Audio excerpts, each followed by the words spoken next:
What is going on, Jet fans? Matt O'Leary back with another video. Today, I'm going to talk about Jets insider Rich Cimini and his bold prediction for the New York Jets quarterback in 2025. Today's video is powered by BetUS, the official sportsbook sponsor of the channel. I know the NFL season is over, but that doesn't mean that you have to stop betting on sports. I have transitioned into hockey, and I am all in on the Four Nations tournament.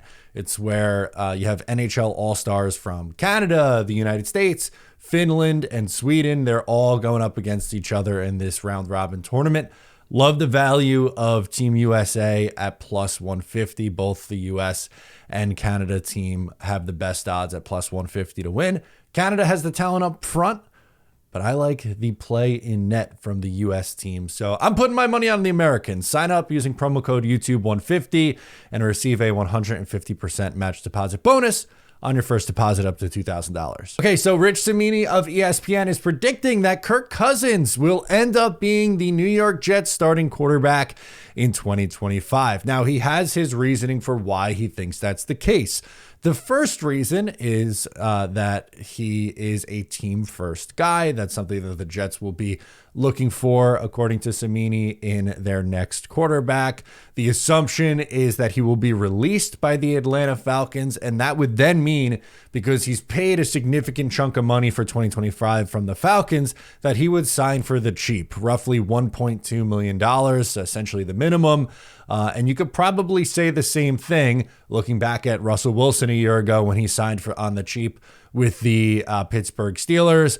I would say Kirk Cousins, potentially Aaron Rodgers for another team if he decides to play, and Derek Carr are going to be in the same boat as guys who are being paid big money by another team, who will then sign on a cheap deal to play the quarterback position for another team in 2025. So not the greatest. He did use the Jets for leverage in 2018 just to sign with the Minnesota Vikings. Mike McCagnon, who was the general manager at the time, was very interested in adding Kirk Cousins. He goes to Minnesota, makes the playoffs a couple of times, doesn't really go all that far in the playoffs, but hey, to his credit, made the playoffs a few times with the Vikings, put up some pretty good numbers, but he's last year in 2024, he was also coming off an Achilles injury like Aaron Rodgers was. Now, he did not get the speed bridge that Rodgers did.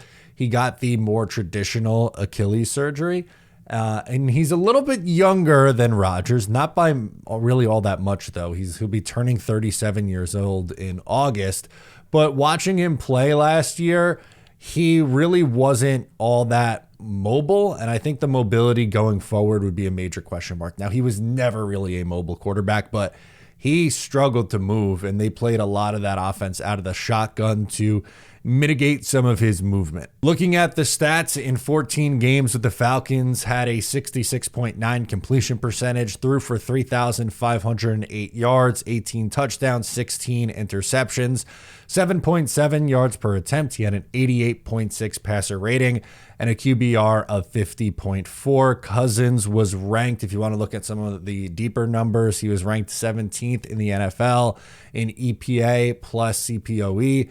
Aaron Rodgers in that same category was ranked 22nd, so in a similar tier of quarterback play from a year ago. Now, the start and finish of the season, two very different stories for Kirk Cousins. He actually started relatively strong, 17 touchdowns in the first 9 games. Over the final 5, he was abysmal before getting benched for Michael Penix, had 1 touchdown to 9 interceptions before the Atlanta Falcons pulled the plug and turned it over to Michael Penix. And it is all but confirmed that Penix will be the starting quarterback for the Atlanta Falcons going forward in 2025. This is not a sexy option, and there really aren't any sexy options available for the New York Jets in 2025. The only benefit that I would say for Cousins is that he would be extremely, extremely cheap.